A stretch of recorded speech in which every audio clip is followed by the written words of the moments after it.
You're up 2-0. What's the story? Are you not happy, or you're only half happy, or? Still to be happy about. You're up 2-0. Job's not finished. Job finished? No, I don't think so. You want first place, come play with me. You want second place, go somewhere else. What a performance.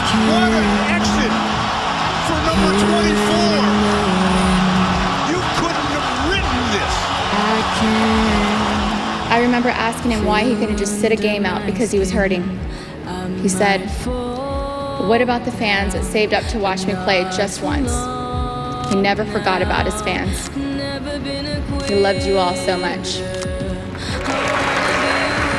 I scored not a free throw, nothing, not a lucky shot, not a breakaway layup, 0 points. And I wasn't going to catch these kids in a week. I wasn't going to catch them in a year, right? So that's when I sat down and said, okay, this is going to take some thought. From there, I just went to work. I stayed with it. I kept practicing. How the hell do you tolerate that kind of pain? You suck it up and play. I played games with the flu. I played games with 102-degree fever, man. You can't do that. That is so powerful. Right? You got to be on, man. We were playing against the Lakers, Tom. I said, I'm going to get there at 3 o'clock. Who do I see? I see Kobe Bryant, already working out. So I worked out for a good hour and a half. And when I came off, after I was done, I sat down, and of course I still heard the ball bouncing. I looked down, I'm like, this guy's still working out? He was working out, like, it looks like he was in a dead sweat when I got here. Right. And he's still going. He's doing like game moves. I'm like, I want to see how long this goes. So I sit out there and watch. That game, he drops 40 on us. And after the game is over, I'm like, I have to ask this guy. Like, I have to understand. So after the game is over, I'm like, hey, Kobe, like, why were you in the gym for so long? He's like, because I saw you come in. and I wanted you to know that it doesn't matter how hard you work, that I'm willing to work harder than you. Wow. Just let the shot clock run out, I would guess now. And it's right at the spot where Kobe Bryant passed Michael Jordan. So Andrew gets the honor of putting it down where Kobe Bryant scored those 2 free throws, Dave.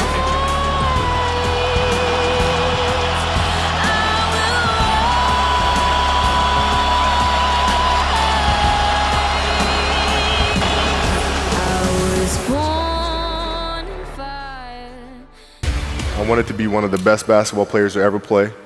Anything else that was outside of that lane, I didn't have time for.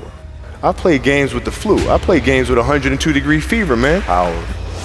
This obstacle cannot define me. It's not going to cripple me. It's not going to be responsible for me stepping away for the game that I love. I'm going to step away on my own terms, because when I retire, I didn't want to have to say, I wish I would have done more. I would watch Magic play, I'd watch Michael play, and I would see them do these unbelievable things, and I'd say, you know, can I get to that level? I don't know, but let's find out.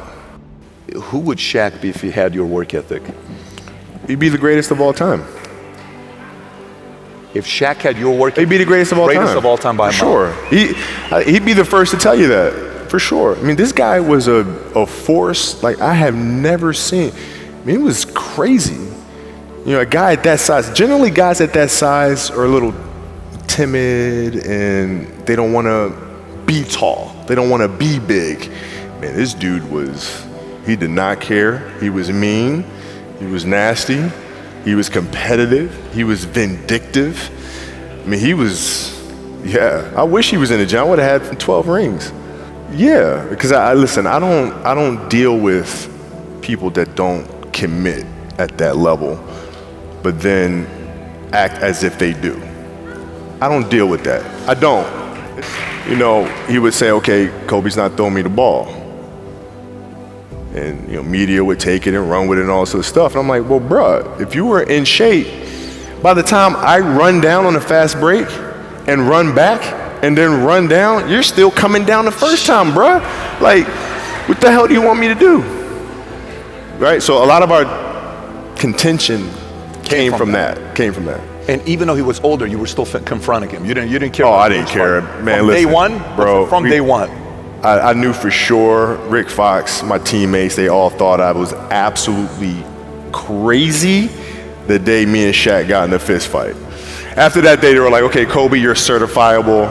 Fist fight. I'm not backing down. Listen, ain't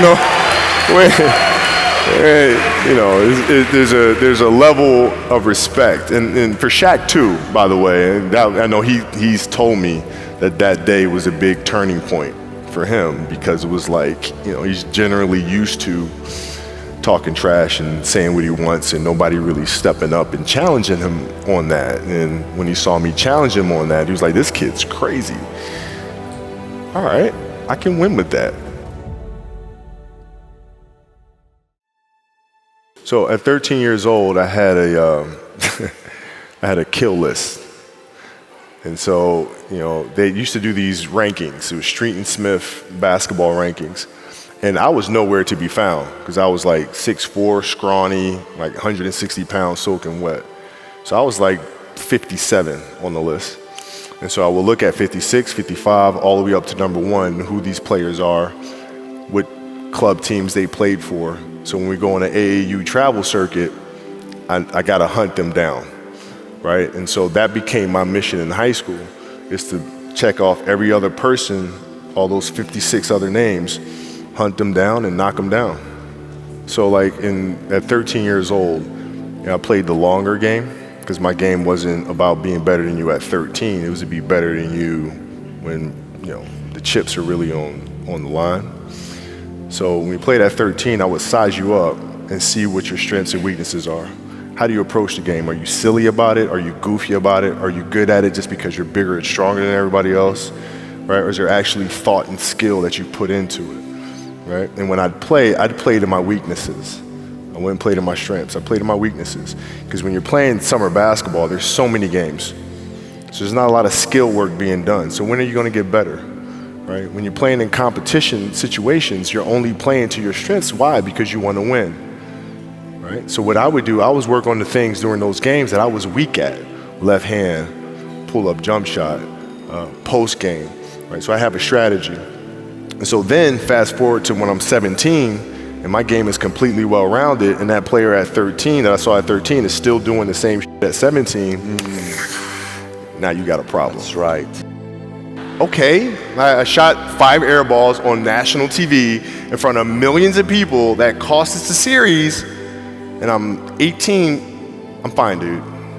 Well, you know, you got to look at the reality of the situation. You know, like for me, it's not, you know, you kind of got to get over yourself. Like, it's not about you, man. Like, oh, okay, you feel embarrassed. You're not that important. Like, get over yourself. That's where you go. Get over yourself. Right? Like you're worried about how people may perceive you, and like you're walking around and it's embarrassing because you shot 5 air balls. Get over yourself, right? And then after that, it's okay, well, why did those air balls happen? Got it.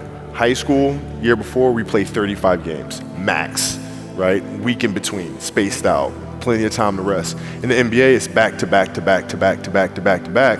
I didn't have the legs. So you look at the shot, every shot was online. Every shot was online, but every shot was short, right? I gotta get stronger. I gotta train differently. The weight training program that I'm doing, I gotta tailor it for an 82-game season so that when the playoffs come around, my legs are stronger and that ball gets there. So I look at it with rationale and say, okay, well, the reason why I shot air balls is because my legs aren't there. I go, well, next year they'll be there. That was it. Done. And we had a game against Toronto in 2000, and Vince was tearing the league up. My back was jacked. But like the perception of that, like what? Kobe's missing a game against Toronto and Vince Carter because man, my back was really spasming. But people will be like, what? Oh, he's ducking Vince. Excuse me? No, I don't think so. So I would be in a layup line like, okay, there's a lot of days where, you know, you can rest and recover. Today ain't one of them. Your back can bother you any other day. That shit ain't bothering me today. He gonna have to see me today. Yeah. Amen. Yeah. You're playing against the Golden State Warriors. Score is 107-109. You guys are close to getting into the playoffs. You know exactly what happens in the game. You go up, you're about to take your shot, and then all of a sudden, boom, Achilles happens, right? Friend of mine, Nima, he is here just to listen to. He played ball. And he told me, he says, Patrick, I don't think you understand. He says, when I tore my Achilles in high school, he says, 4 friends of mine dragged me to my hospital. I was crying from there straight to the hospital. He says, I have no clue how the hell this guy did it. He went and hit the free throws, and then you walked off the stage. Yeah. And then you got the surgery done. Yeah. How the hell do you tolerate that kind of pain?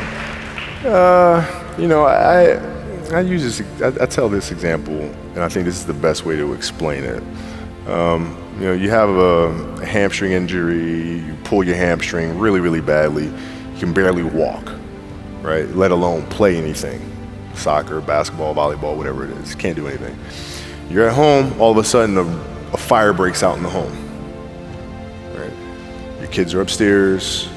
You know, wife is wherever she may be, you know, it's going down, right? I'm willing to bet that you're gonna forget about your hamstring, you're gonna sprint upstairs, you're gonna grab your kids, you know, make sure your wife's good, you're getting out of that house. The lives of your family are more important than the injury of your hamstring. And so when the game is more important than the injury itself, you don't feel that. But you go into the locker room, and then one of the reporters comes up to you and he says to you, Kobe, are you convinced that they told you it's probably torn Achilles? They're gonna do an MRI. Are you pretty convinced that's what it is? And your answer is yeah. Then one of the reporters says, but if anyone is gonna get through this, it's probably you, right? You put your head down and you say, oh man,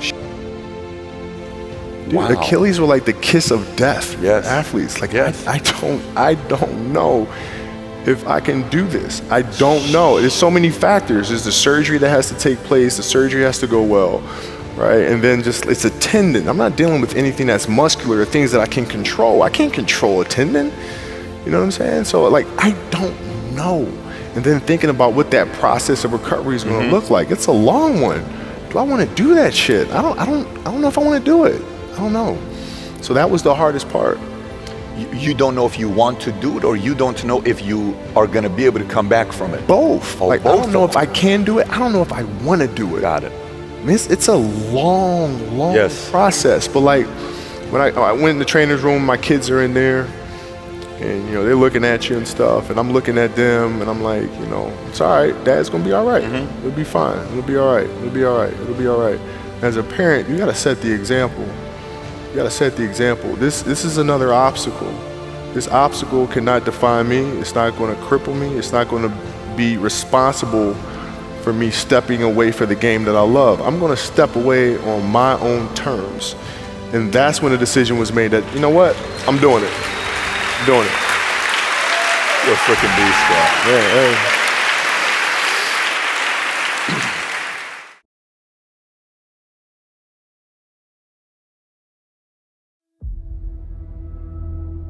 The day could be today that your career is over. Now what do you do? I said, I better get to work. Rest at the end, not in the middle. And that's something I always live by. I'm not gonna rest, I'm gonna keep on pushing now. There are a lot of answers that I don't have, even questions that I don't have. But I'm just gonna keep going. I'm just gonna keep going, and I'll figure these things out as we go, right? And you just continue to build that way. So I try to live by that all the time. Have a dream, sacrifice for it, and never ever rest in the middle. And I came into the NBA, I was like, man, these dudes really don't work that hard. One of the things I would do is, while everybody would be at the cafeteria work, you know, eating and doing all sort of stuff, I just go back to the job. I just go back to the job. How can I show you that, no, I have the edge? Well, you do it through training, right? So when I get up in the morning, my daughter goes with me. 4 a.m.? 4 a.m., my 15-year-old goes with me. She goes with me before school, and it becomes a daddy-daughter thing. That's cool. Through that process, she understands the value of hard work. And so it's through those behaviors is where I find the motivation to do it. I think the definition of greatness is to inspire the people next to you. I think that's what greatness is or should be. It's not something that lives and dies with one person. It's how can you inspire a person to then in turn inspire another person, that then inspires another person. And that's how you create something that I think lasts forever. It's not sit around and it's all happy-go-lucky type of thing. If you're a leader, your job is to get the best out of it. You gotta deal with it, face it, learn from it. It's exciting when you win, it's exciting when you lose, because the process should be exactly the same. But the hardest thing is to face that stuff. But what if today is the day that's it? Now what do you do?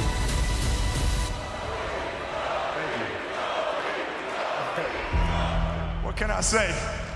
Mamba out.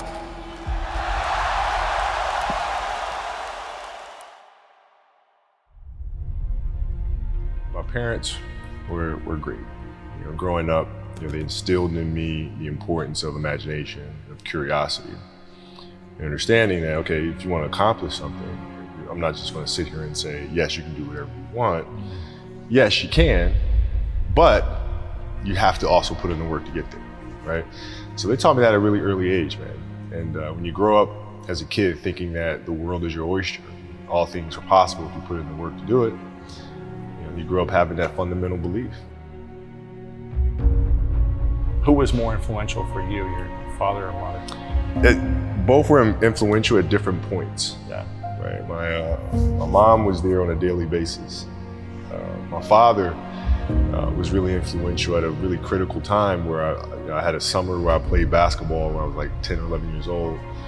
And here I come playing and I don't score 1 point the entire summer. Not one. You didn't score once? Not one. Were you in the game? I was in the game. How'd you not score? Because I was terrible.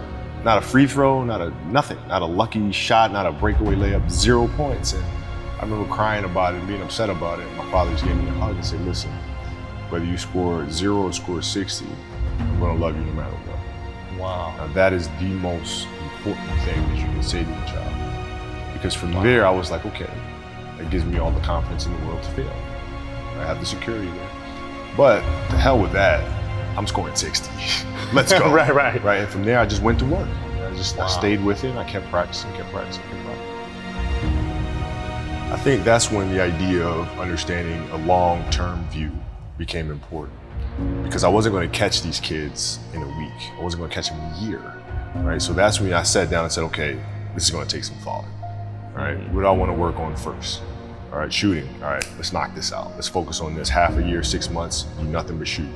All right, after that, all right, creating your own shot. You focus. So I started creating a menu of things. When I came back the next summer, I was a little bit better.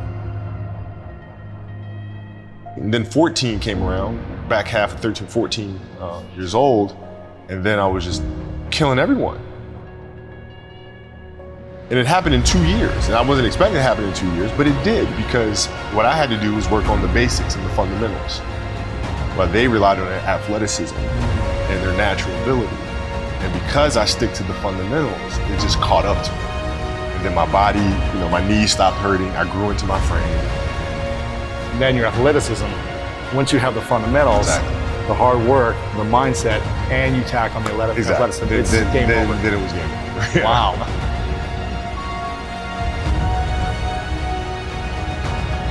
Love of the game, the challenge. Like I would watch Magic play, I'd watch Michael play, and I would see them do these unbelievable things, and I'd say, can I get to that level? I don't know, but let's find out. Let's find out. And so that curiosity to see where I could push this thing led me down that path, I think. With the 13th pick in the 1996 NBA Draft, the Charlotte Hornets select Kobe Bryant from Lower Merion High School in Pennsylvania.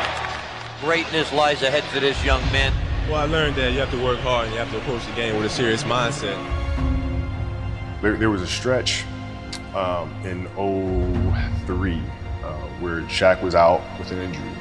And Phil called me up to his office and said, okay, we need you to really turn on the afterburners and start scoring the ball if we have to win. So I did, and I wound up scoring, I think it was 9 straight games for 40 plus points.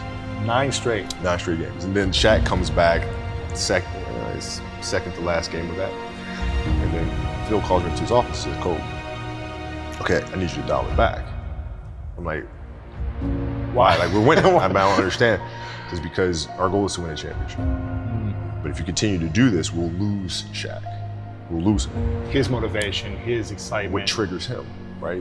So I need you to pull back so we can pull Shaq forward for June. Wow. I mean, that was the big challenge, is you move from, being the single dominant player to understanding, okay, I have to help these other guys. How do I lift everyone else up? It's tough. It's more like you put yourself to the side and you put yourself in their shoes and understand what they're feeling. And then you have to make certain decisions of, okay, what buttons do I need to push for this player to get them to the next level? So it's not sit around and it's all happy-go-lucky time. The leader, your job is to get the best out of them, even if they may not like it at that time. He was very demanding because he expected everyone to put in the same effort as he was, and that was unrealistic. You're not behind me, you're not in front of me, you're right there parallel with me. Practice was very competitive right away. You know how Kobe is. We was jawing, we had it going sometimes. He didn't let me slip a lot. Times where I get ejected or about to get a technical foul or going off the deep end, he would be there to, set me straight a lot, which helped me out a lot. So we get in the timeout, and he's like, hey, I'm open. I'm like, okay. And so we go out, and same thing, hey, I'm open. Okay. There you go. Come back in, hey, dude, you got to throw me the ball. I said, man, fuck that. Get it off the rebound if I miss, bro. Listen, I don't deal with people that don't commit at that level, but then act as if they do. The running joke, or he doesn't pass and all sort of crap. I mean, that's okay, but I'll take those 5 rings. I'll take 5 of them. Best in the game, the best closer, finisher, Kobe Bryant.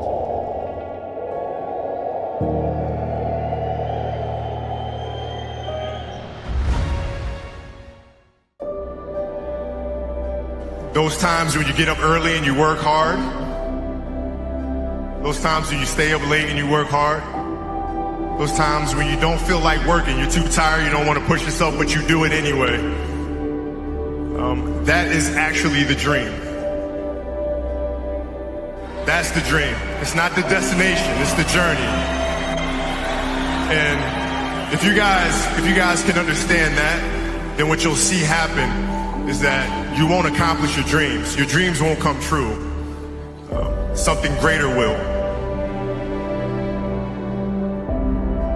It's an amazing thing about passion. If you love something, if you have a strong passion for something, you would go to the extreme to try to understand or try to get it. Whatever you have a love for, if you have to walk, you would go get it. If you have to beg someone, you would go get it.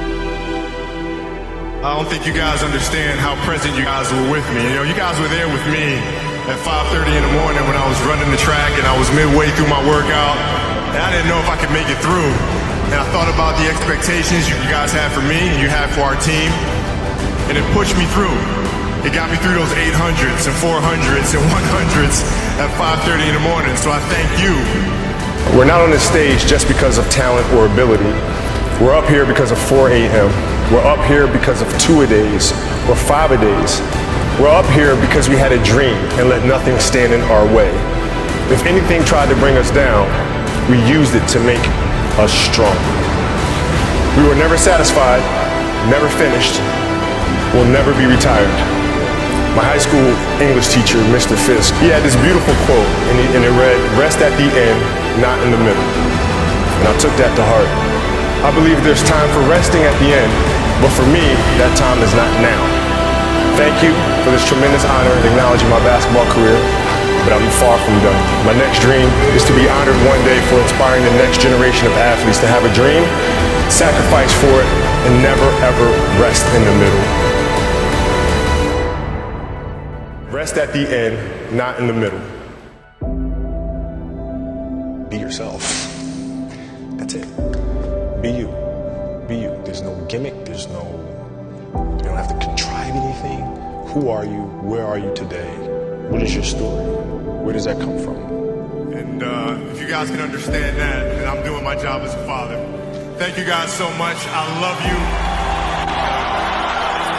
Mamba out.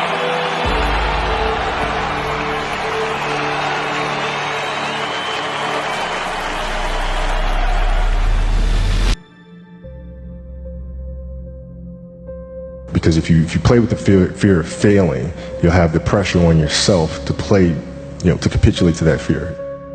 If you play with the sense of I want to win, then you have the fear of what happens if you don't. But if you find common ground in the middle, in the center, then it doesn't matter. You're unfazed by either, right? And that enables you to really just stay in the moment, stay connected to it, and not feel anything other than what's in front of you. So I try to just be dead center. You start with, what do you want your game to be? What would make your game most unstoppable or hard to deal with? And now you work backwards from there. And you start building it one piece at a time, one move at a time, one counter at a time.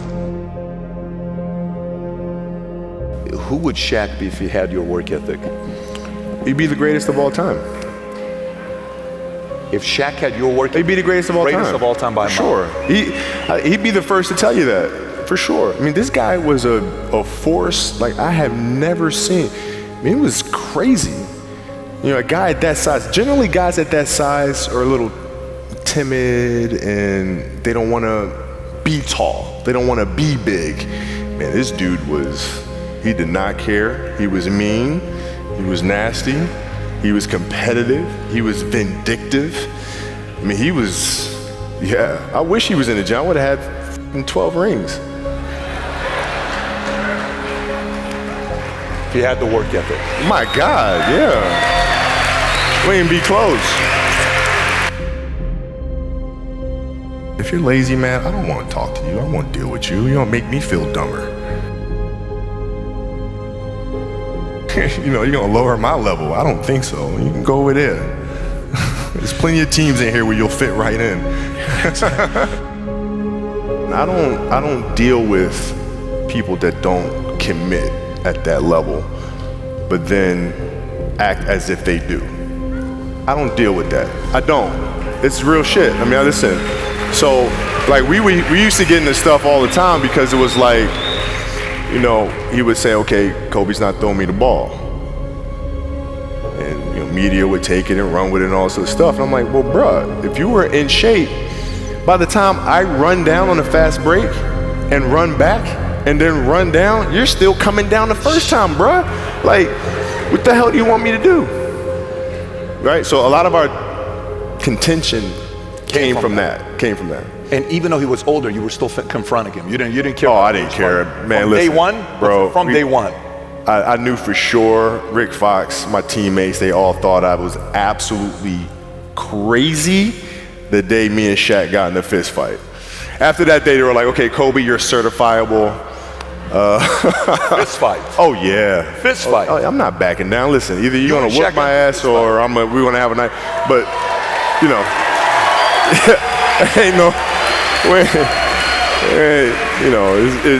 There's a level of respect, and for Shaq too, by the way. I know he's told me that day was a big turning point for him because it was like, he's generally used to talking trash and saying what he wants and nobody really stepping up and challenging him on that. And when he saw me challenge him on that, he was like, this kid's crazy.